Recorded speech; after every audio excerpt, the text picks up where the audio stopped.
Le mythe de Kintaro, l'enfant d'or de la forêt. Le mythe de Kintaro est l'un des récits les plus populaires du folklore japonais. Connu pour sa force surhumaine, sa nature joyeuse, et son lien profond avec la nature, Kintaro est souvent représenté comme un jeune garçon vivant dans les montagnes, en harmonie avec les animaux sauvages. Sa légende a traversé les siècles, imprégnée à la fois d'éléments de contes pour enfants et de traditions liées aux esprits protecteurs de la nature. Dans l'iconographie japonaise, Kintaro est souvent représenté comme un enfant vigoureux et espiègle, portant une large hache, monté sur un ours ou luttant avec des créatures de la forêt. Les origines de Kintaro varient selon les versions du mythe, mais le récit le plus commun raconte qu'il est né sous le nom de Sakata no Kintoki. Sa mère, Yamoba, une sorcière ou femme de la montagne, aurait élevé Kintaro dans les forêts des monts Ashigara, dans la région de l'actuelle préfecture de Kanagawa. Selon certaines versions, Yamoba n'était pas une sorcière maléfique mais plutôt un esprit protecteur de la montagne. Elle aurait été contrainte de fuir la civilisation après une série de malheurs ou de persécutions, et aurait trouvé refuge dans la nature sauvage. Le père de Kintaro est plus mystérieux. Dans certaines variantes, il est décrit comme un seigneur samouraï disgracié ou tombé au combat. D'autres versions affirment que Kintaro est né de manière divine, un enfant créé par les forces naturelles de la montagne. Ainsi, il est parfois vu comme l'incarnation des esprits protecteurs des montagnes et des forêts, liés aux kami, les divinités du Shinto, qui peuplent les lieux sauvages du Japon. Dès son plus jeune âge, Kintaro montra des signes de force prodigieuse et d'endurance. Vivant en pleine nature, il n'était pas un enfant ordinaire, il pouvait soulever des rochers énormes, déraciner des arbres, et même se battre à main nue contre les animaux sauvages de la montagne. Sa grande force, pourtant, ne faisait pas de lui un personnage cruel ou agressif. Au contraire, Kintaro était connu pour son amitié avec les animaux de la forêt. Un élément central de la légende est son lien unique avec la faune. Les créatures des montagnes, comme les ours, les cerfs, les singes et les oiseaux, n'étaient pas seulement ses compagnons de jeu, mais aussi ses alliés. L'une des images les plus célèbres de Kintaro est celle où il lutte jovialement avec un ours, non pas par cruauté, mais comme un jeu de force entre amis. D'autres récits racontent qu'il montait les ours comme des chevaux et qu'il pouvait communiquer avec les animaux par des moyens mystiques. En plus de son incroyable force physique, Kintaro était connu pour ses jeux espiègles et ses interactions avec les habitants de la forêt. Selon les récits populaires, il organisait des sumo avec les animaux, où il affrontait des ours et des singes dans des combats amicaux. Ces jeux de lutte symbolisent la fusion entre l'humain et la nature dans le folklore japonais, où l'harmonie et l'équilibre avec l'environnement sont des valeurs essentielles. Dans certaines versions, Kintaro était capable de parler le langage des animaux, leur demandant de l'aider dans ses tâches quotidiennes. Un conte raconte qu'un singe, un lapin, un blaireau et un cerf étaient ses amis les plus proches, et il l'aidait à protéger la forêt et les montagnes contre les dangers humains ou surnaturels. Sa mère, Yamoba, l'encourageait à maintenir ce lien avec la nature, tout en lui apprenant à utiliser sa force à bon escient. Le mythe de Kintaro ne se limite pas à son enfance. En grandissant, il devint un guerrier exceptionnel et un héros national.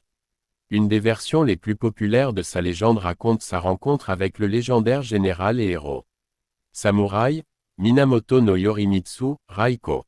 Ce dernier, impressionné par les récits de la force et du courage de Kintaro, décida de le prendre sous son aile et de l'intégrer à son groupe de guerriers d'élite, les Shitano. L'épisode le plus célèbre de cette partie de la légende concerne la bataille contre Shuten-doji, un démon monstrueux qui terrorisait la région de Kyoto. Shuten-doji était connu pour ses pouvoirs terrifiants et pour avoir kidnappé de nombreuses jeunes filles qu'il gardait captives dans son repère sur le mont Oe. Raiko et ses guerriers, parmi lesquels Kintaro, se mirent en route pour vaincre le démon et libérer les captives. Dans ce récit, Kintaro joue un rôle crucial. Grâce à sa force herculéenne et à son habileté à déjouer les pièges des créatures surnaturelles, il aide Raiko à infiltrer la forteresse de Shuten-doji. Ils utilisent une ruse, se déguisant en moines errants, ils parviennent à pénétrer le repère du démon. Ils donnent à Shuten-doji un saké empoisonné, ce qui affaiblit le démon et permet à Kintaro et ses compagnons de le décapiter dans une bataille épique. Ce combat symbolise la victoire du bien sur le mal, mais aussi le triomphe des vertus humaines, comme la force, le courage et la loyauté. En tant que héros folklorique, Kintaro n'est pas seulement un être doté de force physique, mais un champion de la justice, un protecteur de l'innocence, et un guerrier fidèle. Kintaro, avec ses exploits surhumains et son lien profond avec la nature, est devenu une figure symbolique dans la culture japonaise. Sa légende est racontée aux enfants pour leur enseigner des valeurs de courage, d'amitié, et de respect pour la nature. Le personnage de Kintaro incarne l'esprit combatif et l'innocence, une combinaison souvent célébrée dans les récits héroïques japonais. Son image est fréquemment utilisée dans les festivals et célébrations. Par exemple, le 5 mai, lors de la fête japonaise du Kodomo no Hi, la journée des enfants, des poupées représentant Kintaro sont souvent exposées dans les foyers, symbolisant la force, la bravoure et la protection. Il est également représenté dans de nombreuses œuvres artistiques, notamment dans les estampes ukiyo-e et les figurines traditionnelles. Kintaro est souvent représenté en tant que jeune garçon au corps robuste, vêtu d'un pagne rouge sur lequel est inscrit le kanji Jin, or, symbole de son nom. Il porte une hache sur l'épaule, un outil aussi bien pratique pour les tâches de la montagne que symbolique de son pouvoir de protection. Son interaction avec la nature est souvent soulignée par la présence d'animaux autour de lui, comme les ours, ses plus fidèles compagnons. Kintaro a également un lien profond avec la tradition du sumo. Dans les contes populaires, ces luttes avec les ours ou les autres animaux de la forêt sont souvent considérées comme une forme précoce de sumo, un sport sacré et un rituel ancien au Japon. Le personnage de Kintaro est ainsi utilisé comme un modèle pour incarner la force brute et la compétence dans l'art de la lutte, deux qualités essentielles pour les lutteurs de sumo. De plus, la nature espiègle et joviale de Kintaro est souvent associée à l'esprit ludique des enfants japonais.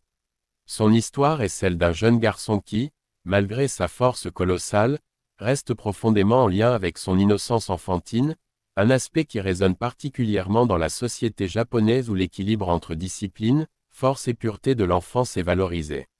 Le mythe de Kintaro a traversé les siècles et reste un pilier de la culture populaire au Japon.